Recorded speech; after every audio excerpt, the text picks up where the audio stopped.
অবশ্যই আপনাদের এই কথাটা শুনে ভালো লাগলো, কেন নওশাদ সিদ্দিকী মধ্যে একটা জিনিস যেটা সবাই দেখছে, বা এর জন্য আমি নিজেও খুবই গর্বিত, এবং আমিও চাই নওশাদ সিদ্দিকী এই ধারাবাহিকতাটা ধরে রাখুক। রাজনীতি মানুষের জন্য, রাজনীতি রাষ্ট্রের জন্য। রাজনীতি আর ধর্মনীতি, ধর্মগুরু আর রাজনীতির নেতা দুটো কিন্তু এক নয়। তো রাজনীতি যে করতে নেমেছে নওশাদ, মানুষের রুজি রুটি, শিক্ষা, স্বাস্থ্য, মানুষের দৈনন্দিন চাওয়া পাওয়াকে নিয়ে এবং দেশের সার্বভৌমত্বকে নিরাপদ কী করে থাকবে, এর জন্যে যে রাজনীতি হওয়া দরকার সেটা নওশাদ সিদ্দিকী করছে। আমরা ইতিহাসে পড়েছি, হজরত প্রফেট মোহাম্মদ সাল্লাল্লাহু আলাইহি সাল্লাম তিনি যখন ইয়াসরিফ মদিনা শরীফে গিয়েছিলেন, মদিনা শরীফে তখন ইহুদি সম্প্রদায় ছিলেন 70% প্লাস, এবং অগ্নি উপাসক ছিল, মূর্তি পূজারী, ভিন্ন বহু ধর্মের মানুষ ছিল। সেখানে তিনি গিয়েও মানুষকে রাষ্ট্র ও রাজনীতি যে হওয়া দরকার, কীভাবে রাষ্ট্র পরিচালনা হওয়া দরকার, এই প্রশিক্ষণ দিয়েছিলেন। তা ইহুদি থেকে শুরু করে সর্বধর্মের মানুষেরা হজরত প্রফেট মোহাম্মদ সাল্লাল্লাহু আলাইহি ওয়াসাল্লামের সেই সর্বধর্মের মানুষের নিরাপত্তা, শিক্ষা, স্বাস্থ্য, কর্মসংস্থান, বাসস্থান, তাদের বাইরের রাষ্ট্র থেকে নিরাপদ, এবং বিজনেস, আর্থিক কাঠামো কী করে বাড়বে, এই যে পলিসি, এই সমস্ত কিছুকে দেখে তারা খুবই খুশি হয়ে হজরত প্রফেট মোহাম্মদ সাল্লাল্লাহু আলাইহি ওয়াসাল্লামকে তারা বলেছিলেন যে আপনাকে আমরা আমাদের রাষ্ট্রের প্রধান হিসাবে চাই। তা রাজনীতি এইভাবেই হওয়া দরকার যে ধর্ম মানুষের আস্থা, বিশ্বাস, ভক্তির ব্যাপার, সেটা নিজ নিজ কাজে থাকবে। একটা রাষ্ট্রের প্রধান সে বা রাষ্ট্রের নেতা বা একটা রাজনীতির নেতা যে হবে, তার কাছে হিন্দু, খ্রিস্টান, দলিত, আদিবাসী, শিখ, পাঞ্জাবি, মুসলিম এটা নয়। তার কাছে হবে আমার প্রজা, আমার নাগরিক, আমার হিতাকাঙ্ক্ষী, আমার দরদি।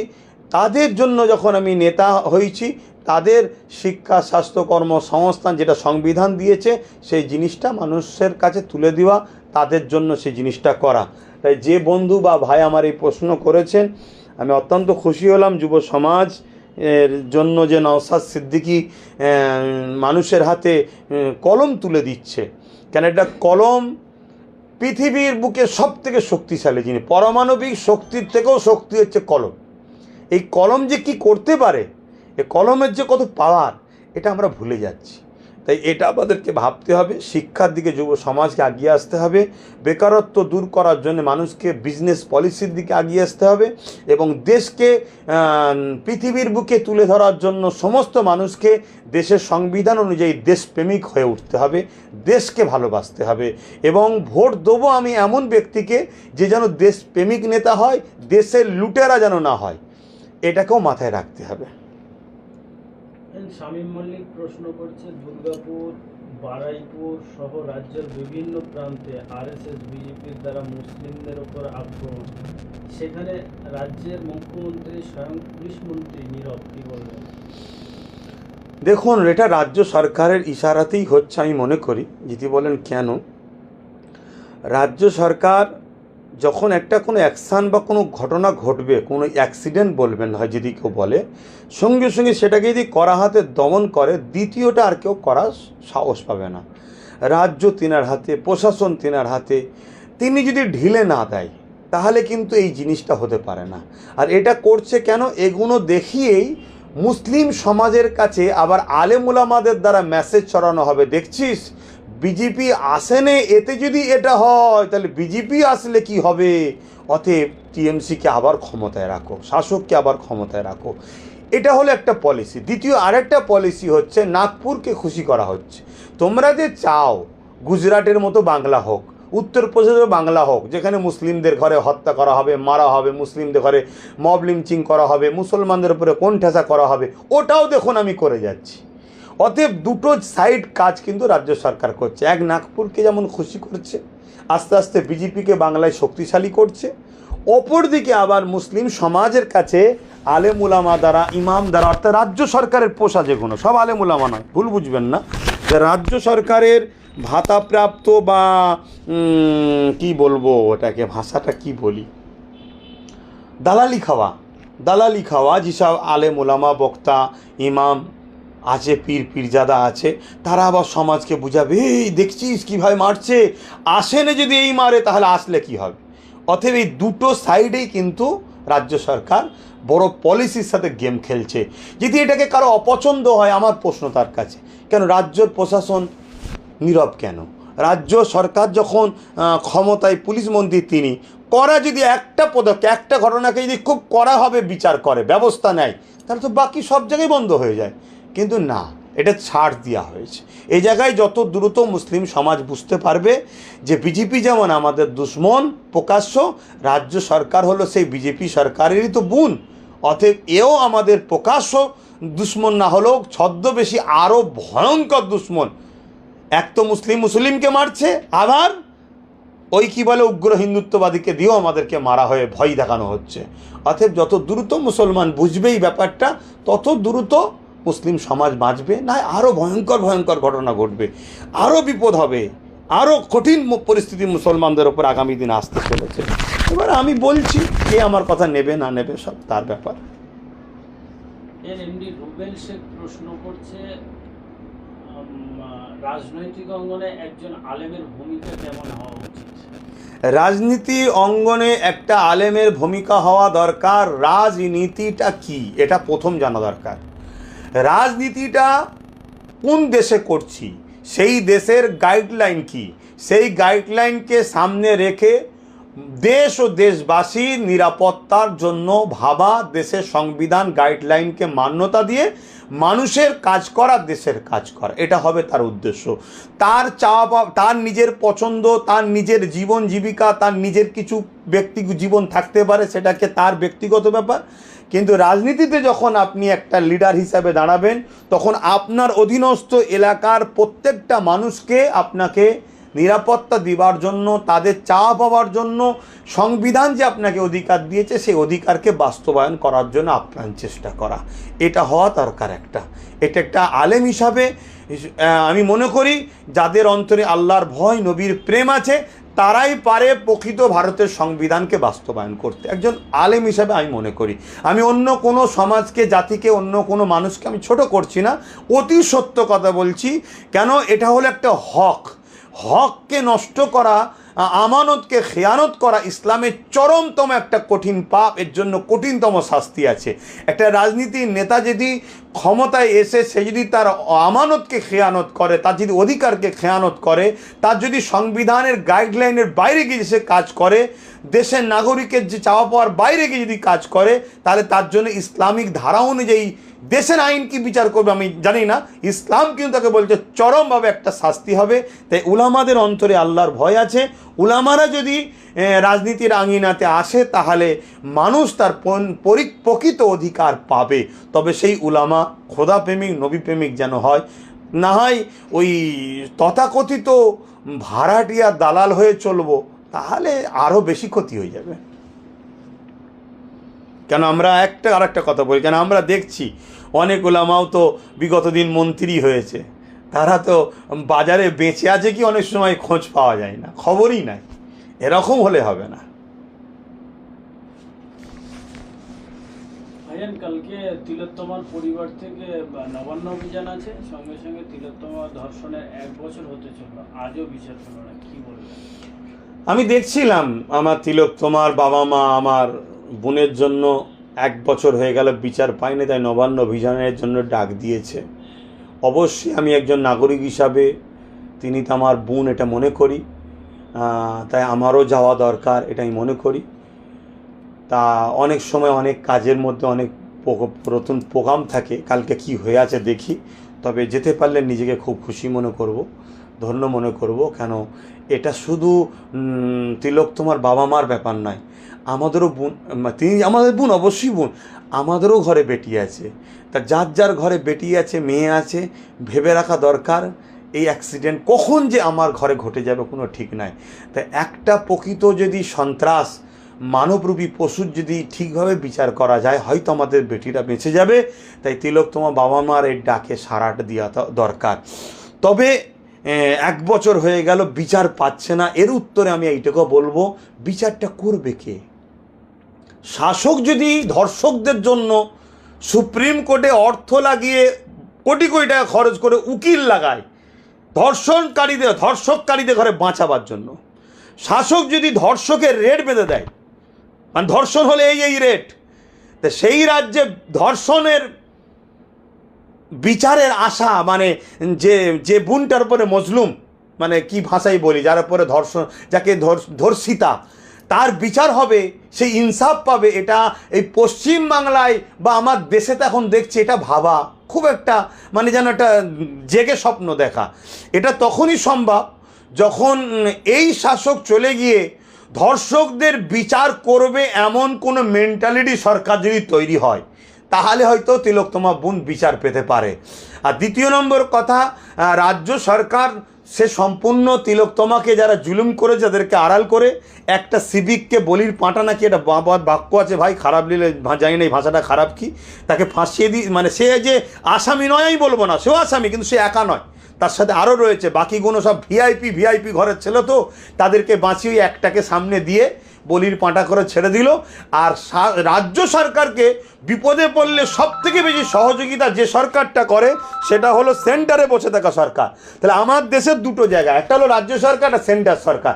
রাজ্য সরকার দোষ করলে সেন্টার সরকার যদি বিচার না করে, তাহলে তোমার বাবা মা বিচার পাবে কোথায়? অতএব সেন্টার সরকার তো রাজ্য সরকারকেও সাথ দিচ্ছে, না হয় সিবিআই সে এত গাফলতি করছে কেন? যতগুলো মানুষ ওই সময়ে 50-60টার ওপরে নাকি লোক ছিল, তার সিসি ক্যামেরার ফুটোগুলো সমাজে ছড়িয়ে দেওয়া হচ্ছে না কেন? যে এই লোকগুলোকে ধরো, এদেরকে খোঁজ করে দাও, তাদেরকে প্রশ্ন উত্তর কৈফিয়ত দেওয়া হচ্ছে না কেন? এটা দিদি মুদির সেটিং। এরা ভাই বোনেরা, এরা সবাই নাগপুরের সন্তান, এরা নাগপুরকে খুশি করে পুরো দেশকে শেষ করছে। তিলোত্তমা সাধারণ একটা গরিব পরিবারের, জানি না তাদের পরিবার কেমন, আমি বুঝাতে চাইছি, খারাপ নেবেন না।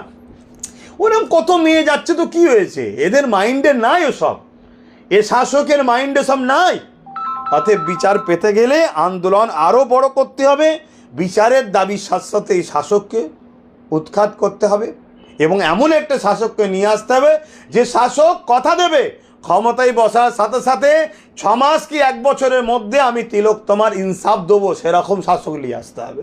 তবে বিচার হবে, না হয় এ বিচার হওয়া খুব মুশকিল।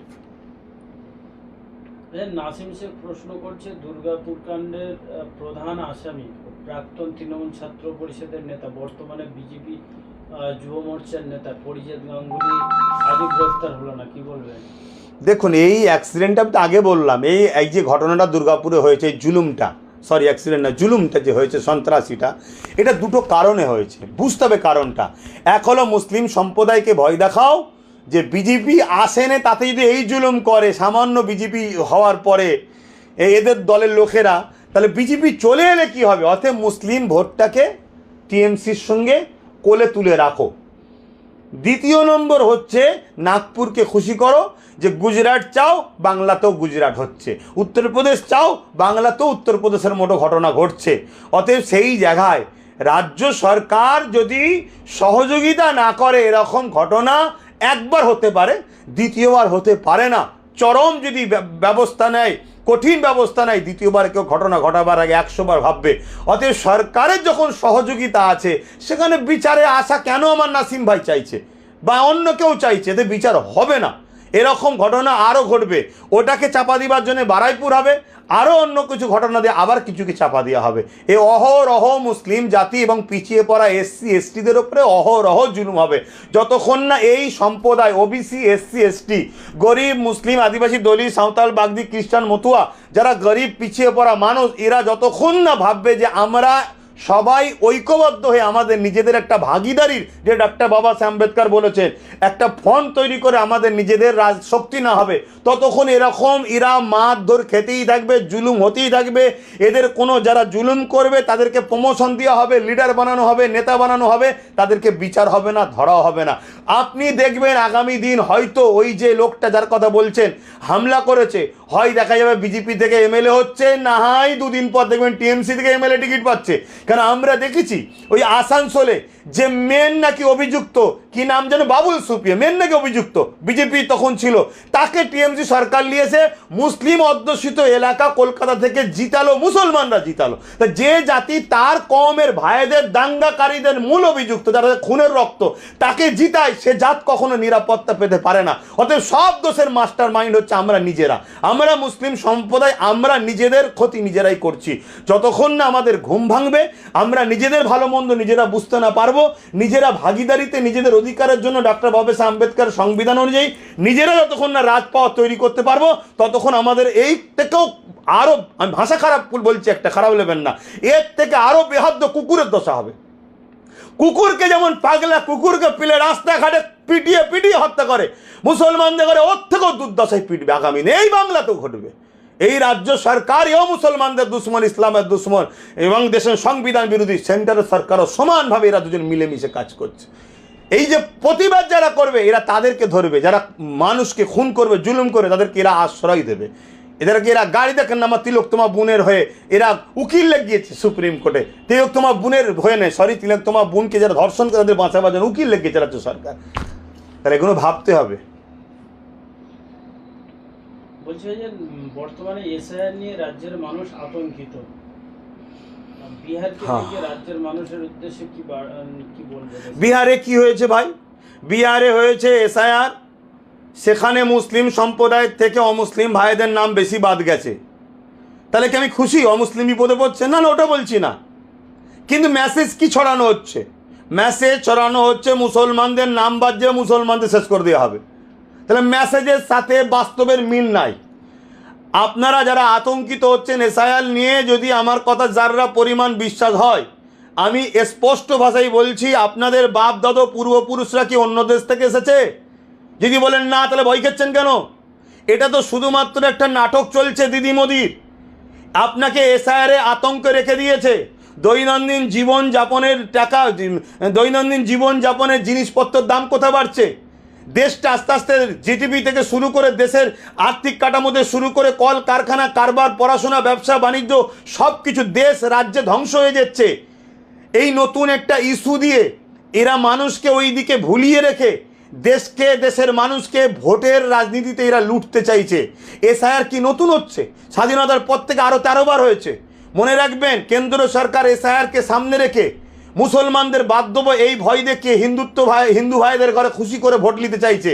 ঠিক রাজ্য সরকার খুব শিগগিরই দেখবেন বিজেপির ভয় দেখে যেমন আলেমুল আমাদের ঘরে, ইমামদের ঘরে ভাড়াটিয়া দালালগুলোকে নামিয়েছিল, এই এসআইআরকে সামনে রেখে কিছু আলেম উলামা, কিছু সবাইকে বলবো না, যারা রাজ্য সরকারের বিগত দিন থেকে ভাড়াটিয়া হয়ে আছে, আবার অনেকে বেরিয়ে চলেও আসছে, তাদেরকে সাধুবাদ জানায়, আবার নতুন করে নামিয়ে এসআইআরের ভয় দেখিয়ে এই 26-এর তরিকে পার করার জন্য চেষ্টা করবে যে এসআইআর বাদ চলে যাবে, আমাকে বাঁচাও, আমাকে রাখো, দিদি না থাকলে কিছুই হবে না, দিদি না থাকলে। আরে আপনারা জানেন এই এসআইআরকে রাজ্যে যে ঘটবে, যে করতে গেলে যে খরচ আছে, এই খরচকে সামনে রেখে রাজ্য সরকার 321 কোটি টাকা বাজেট করেছে, যাতে করে এই রাজ্যে এসআইআর হবে যখন খরচ তো লাগবে, ওই খরচটা রাজ্য সরকার বাজেট কত করেছে? 321 কোটি।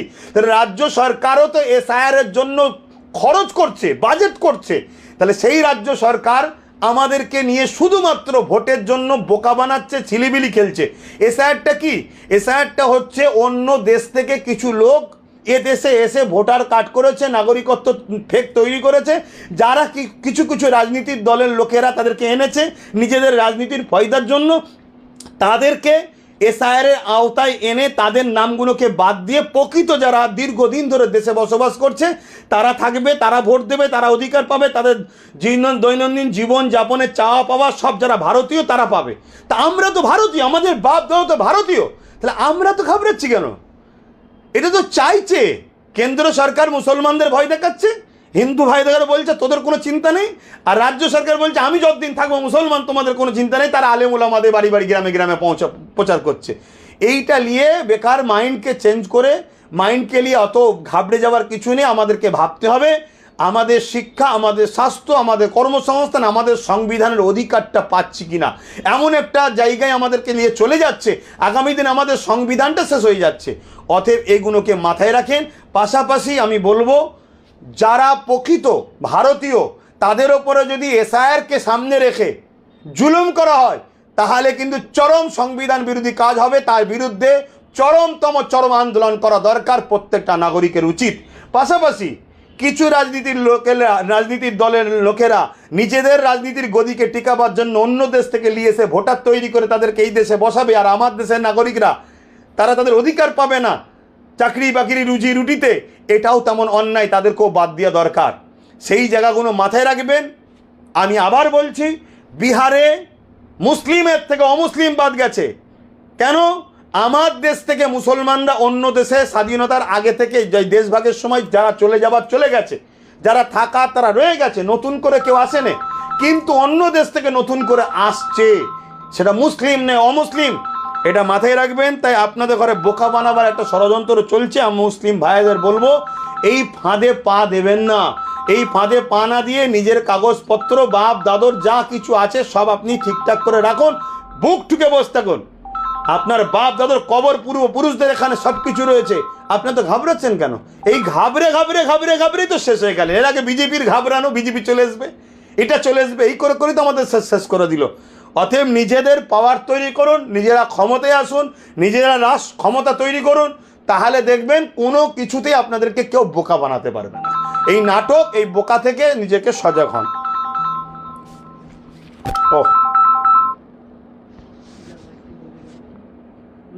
রাজ্যে ঘটে চলা মুসলিমদের প্রতি অত্যাচার, এসআইআর নিয়ে মুসলিমদের ভীত সন্ত্রস্ত করা, রাজ্যের প্রশাসন নিয়ে ইমাম মাওলানা নীরব, কি বলবেন? আমি তো আবার বলছি, ইমাম মাওলানা সবাই নীরব নয় তো। আপনারা মানেন কি না মানেন, আমিও তো একজন আলেম, একটু হলেও তো আল্লাহ জ্ঞান দিয়েছে, আমি তো প্রতিবাদ করছি। তা যারা শাসকের তামাক খায় না, শাসকের কাছে বিক্রি নয়, শাসকের দালালি খায় না, শাসকের কাছ থেকে নিজেদের পারিশ্রমিক অধিকার মাইনে নেয়, মেহনত করে, তার বিনিময়ে অনেকে চাকরি করে, সেটা আলাদা বিষয়। কিন্তু যারা ভাড়াটিয়া নয় তারা কিন্তু প্রতিবাদ করছে। আর এই যারা ভাড়াটিয়া তারা নীরব থাকার কারণ একটা, আমি একটা কথা বলি যে আমার রাজ্যের মুসলিম সম্প্রদায়ের একটা বড় অংশ দূরে ভালো দেখে কাছে পাওয়ার এসে গেছে, কাছে দেখতে পায় না। অতএব রাজ্য সরকারের জুলুম অন্যায়কে দেখে এরা চুপ থাকে, কেন রাজ্য সরকার এদেরকে খরিদ করে রেখেছে। অতএব রাজ্য সরকার যত জুলুমই করুক এরা কখনো কথা বলবে না। তাই পুরো রাজ্যে যেভাবে মুসলিমদের ওপরে অত্যাচার হচ্ছে, মুসলমানকে দিয়ে টিএমসিকে দিয়ে খুন হচ্ছে, আবার কিছু উগ্রবাদী হিন্দুত্ব যে সংগঠন রয়েছে, লোক রয়েছে, তাদের ঘরে বিভিন্ন জায়গায় যেভাবে মুসলমানকে হত্যা করা হচ্ছে, এ নিয়ে রাজ্যের আলেম উলামা যারা রাজ্য সরকারের কাছে বিক্রি, তারা চুপ থাকার পিছনে কারণ একটাই, এরা রাজ্য সরকারের ভাতা পায়, এরা বিক্রি। সরকার এদেরকে কথা বলতে বলবে, নাই বলবে না। দেখলেন না ওয়াকফ আন্দোলনের বিষয়টা, যেই বললো রাজ্য আন্দোলন চলবে না, সব চুপ। কোথায় গেল আন্দোলন? চুপ সব। তাহলে সেইগুলো এরা বলবে না। অতএব সাধারণ মানুষকে বুঝতে হবে যে আপনার যে ইমাম, আপনার যে মৌলানা, আপনার যে আমির, আপনার যে হজরত, আপনার যে শায়েখ, আপনার যে পীর, আপনার যে মুর্শিদ, আপনি যাকে পথ প্রদর্শক রাহবার বলে মানছেন, সে শাসকের কাছে বিক্রি নয় তো। যদি বিক্রি হয়, সে তো তার রুজি রুটি পকেট ভরে নিচ্ছে, জায়গা তৈরি করে নিচ্ছে।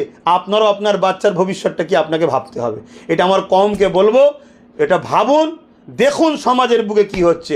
আর সবচেয়ে বড় কথা, মুসলিম সম্প্রদায় তো বেশিরভাগ গরিব আর একেবারে নিচু গ্রাম্য এলাকার মানুষ, তাদের কাছে ঠিকভাবে আলোও যায়নি, শিক্ষা থেকে শুরু করে আর এই দুনিয়াবি ইলেকট্রিক মোবাইলের যে আলো, তাই তারা এতটা বুঝে উঠতে পারছে না।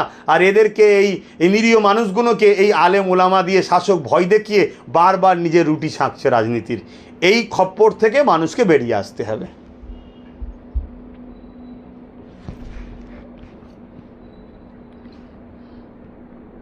21শে জুলাই মুখ্যমন্ত্রীর ভাষণ সত্ত্বেও মহারাষ্ট্রের পুনেতে কাজে গিয়ে আবারও কোন বাঙালি শ্রমিক দীপু দাস, কি বলবেন? সে দীপু দাস হোক দাদা, আর যেই হোক, বাঙালিদের ওপরে বিভিন্ন রাজ্যে দীর্ঘদিন জুলুম হয়ে আসছে।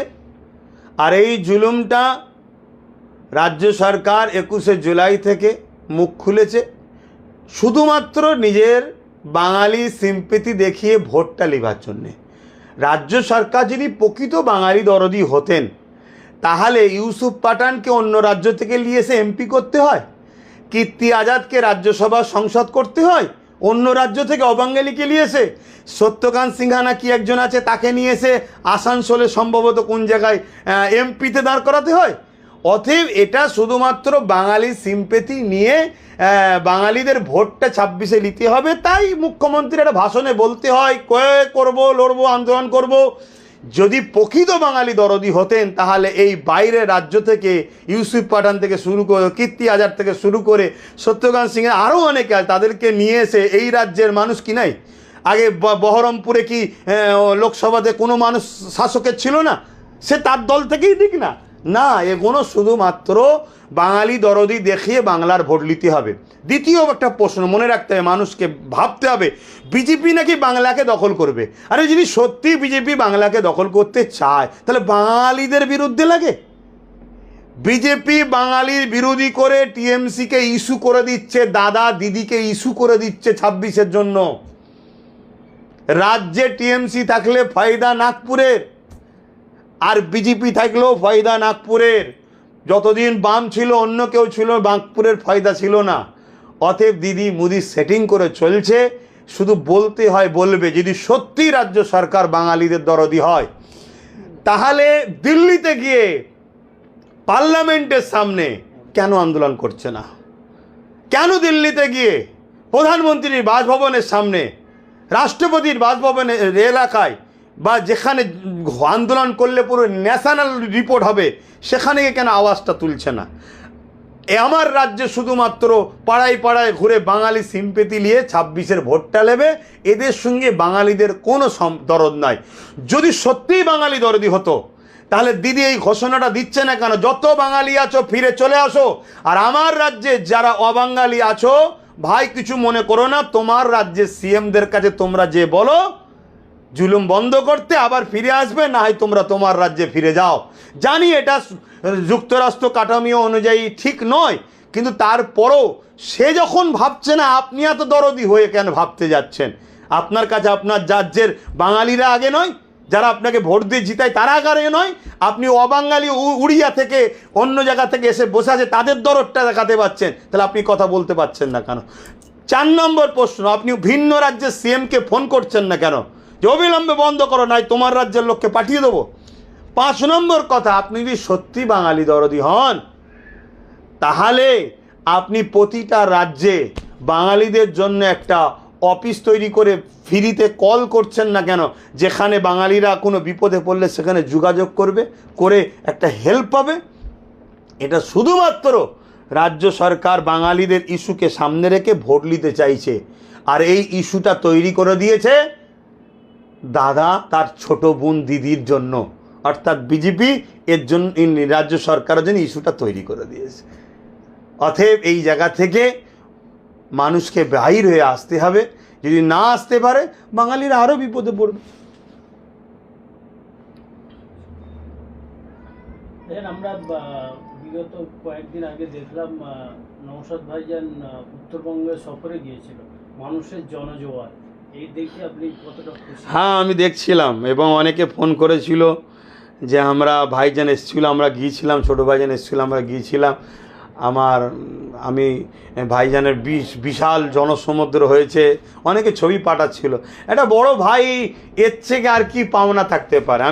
আমি তো চাই, আমি তো অনেক জায়গায় দোয়া করেছি যে মহান সৃষ্টিকর্তা ওকে অনেক বড় জায়গায় পৌঁছে দিই, যাতে করে সর্বধর্মের মানুষের শিক্ষা, স্বাস্থ্য, কর্মসংস্থান, সংবিধানের অধিকার দিতে পারে, সেই রাজ পাওয়ার জন্য মালিক ওকে দেয়। সেইটা তো আমি প্রায় দোয়া করে থাকি, এর জন্য আমি অনেক খুশি। তবে একটা ভয় লাগছে, যত দ্রুত বাড়ছে মানুষ ওর পেছনে ছুটছে, একটা ভয় লাগছে।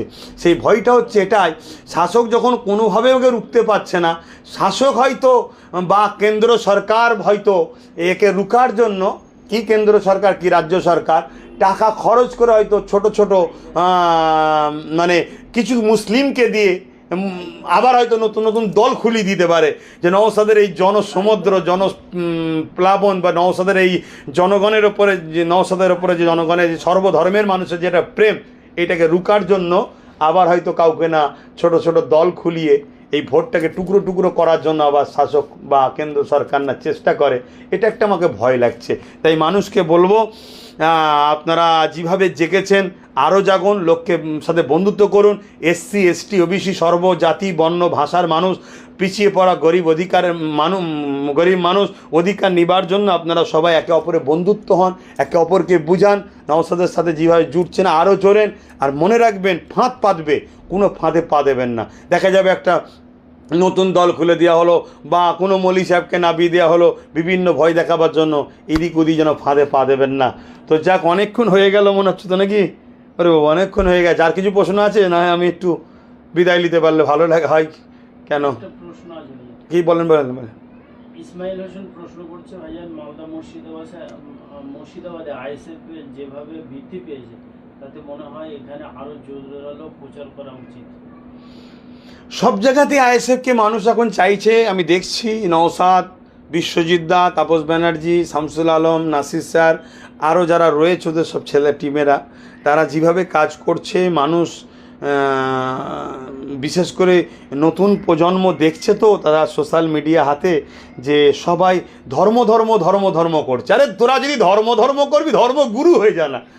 যা দীঘাতে গিয়ে মন্দির করেছিস, এটা ধর্মর আশ্রয় নিয়ে বসে যা, ওখানে কেন্দ্র সরকার রাম মন্দির, ধর্মগুরু হয়ে যান আপনারা। রাজনীতির নেতাদের তো কাজ এটা নয়। রাজনীতির নেতাদের কাজ মানুষ কী করে রুজি রুটি পাবে, কলকারখানা হবে, চাকরি হবে, শিক্ষা হবে, স্বাস্থ্য সুস্থ পাবে।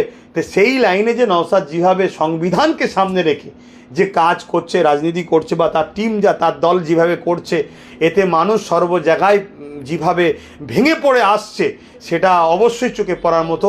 আর মুর্শিদাবাদ মালদাতে আরও বেশি চোখে পড়ার কারণ হচ্ছে কি, দীর্ঘ বছর ধরে মুর্শিদাবাদকে অবহেলিত করা হয়েছে।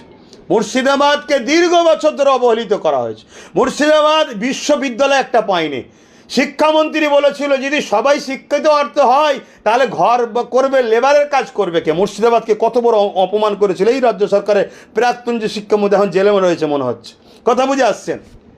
তো এইভাবে অপমান করা হয়েছে। তো সেই জায়গায় এই জন্যে আজকে তারা ভাবছে, বা মুর্শিদাবাদ মালদার মানুষ আরেকটা কারণে নওশাদের পিছনে, নওশাদ যে কংক্রিট বাঁধ ভাঙকাকে রুখার জন্য যে মানে গার্ড দিতে হবে নদী ভাঙনকে, এটা বারবার আওয়াজ তুলছে। এটা মুর্শিদাবাদের মানুষের কিন্তু একটা বড় দৈনন্দিন জীবনের চাওয়া পাওয়া। কথা বুঝে আসছে?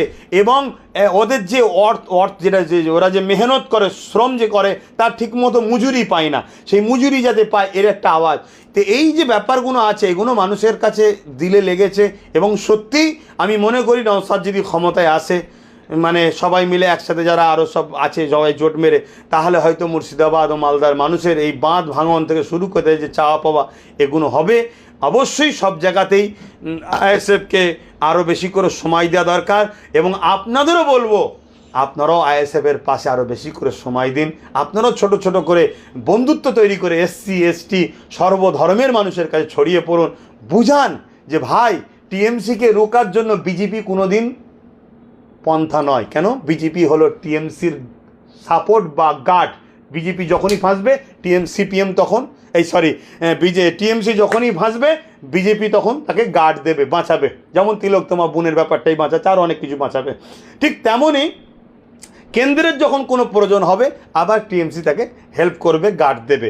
অতএব বিজেপিকে হারাবার জন্য টিএমসি মোটেই উপযুক্ত নয়, আর টিএমসিকে হারাবার জন্যে বিজেপিও মোটেই উপযুক্ত নয়। তাই আমাদেরকে বাকি যারা আছে, তারা সবাই সংগঠিত হয়ে এই দুই শক্তিকে খতম করে রাজ্য দেশকে শেষ করতে হবে। মানে উপকার এদের হাত থেকে যে শেষ করে দিচ্ছে, এদের হাত থেকে ফিরিয়ে এনে দেশকে বাঁচাতে হবে, রাজ্যকে বাঁচাতে হবে। শিক্ষা, স্বাস্থ্য, কর্মসংস্থান, বাসস্থান, সংবিধানের যে অধিকার মানুষের হাতে ফিরিয়ে দিতে হবে। তো যাক, আমি অনেকটা কথা বলে ফেললাম, একটু জোরেও বলে ফেললাম, এর জন্য নিজেকে ক্লান্তও লাগছে। শুক্রবার এমনি ক্লান্ত থাকি। তা আপনারা কেউ আমার কথা জোরে বলার জন্য বা কোনো ভাষাতে কেউ কষ্ট পেলে ক্ষমার নজরে দেখবেন। আমি মানুষের স্বার্থে, দেশের স্বার্থে গুটি কত কথা বললাম, আপনাদের প্রশ্নের উত্তর দিলাম। আমি শেষ একটা কথা বলবো, এসসি এসটি এবং ওবিসি অর্থাৎ মুসলিম, দলিত, আদিবাসী, মতুয়া, পিছিয়ে পড়া হিন্দু, সমস্ত গরিব মানুষকে বলবো আপনারা সংগঠিত হন, ঐক্যবদ্ধ হন। আইএসএফ যেভাবে কাজ করছে আইএসএফের সাথ দেন। এটা মনে রাখবেন, আইএসএফ আপনাদের, কেন আইএসএফ ডক্টর বাবা সাহেব আম্বেদকরের অনুসরণ করে সংবিধান অনুযায়ী তারা ভাগিদারিতে প্রত্যেক দলের মানুষ আসো, তোমার কি চাওয়া পাওয়া তুমি আসো, তুমি তোমার জন্য বলো, তোমার যা চাওয়া পাওয়া তুমি বলো। সবার জন্য কিন্তু এই দলটা তৈরি হয়েছে। তাই সবাই মিলে আইএসএফের পাশে আসুন। একজন নাগরিক হিসাবে আপনাদেরকে বলবো, কেন মহান বিপদ আমাদের দেশের কাছে, দেশবাসীর কাছে, রাজ্যের কাছে আসছে, এটাকে মাথায় রাখবেন। তো যাক, আমার কথাতে ভাষাতে যদি কিছু কারো ব্যথা লাগে আবার একবার বলছি, ক্ষমার নজরে দেখবেন। সংবিধান আমাদের হাতিয়ার হওয়া দরকার। দেশ আমাদের সবার কাছে আগে, সংবিধান সবার কাছে আগে। খুব শিগগিরই আমাদের কাছে একটা দিন আসছে, 15ই আগস্ট, যে দিন আমাদের জন্য বড় গর্বের দিন, বড় ঐতিহ্যের দিন। সেই দিন আমাদেরকে সবাই আনন্দের সাথে উদযাপন করবেন, সবাই আনন্দের সঙ্গে করবেন, এটাই মাথায় রাখবেন। এবং দেশ ধ্বংসের দিকে না চলে যায়, এটাকে সর্বসময় প্রতিটা দেশবাসীর মাথায় রাখা দরকার। আসুন, আমার কওমের উদ্দেশ্যে আমার শেষ কথা, আমাদের কাছেও খুব শিগগিরই একটা মাস আসতে চলেছে, রবিউল আউয়ালের চাঁদ। এবছরে 1500তম আমার নবী পাক সাল্লাল্লাহু আলাইহি ওয়াসাল্লামের আগমন দিবস উদযাপন আমরা করব। আমার নবীর আদর্শ, মানুষকে ভালোবাসো,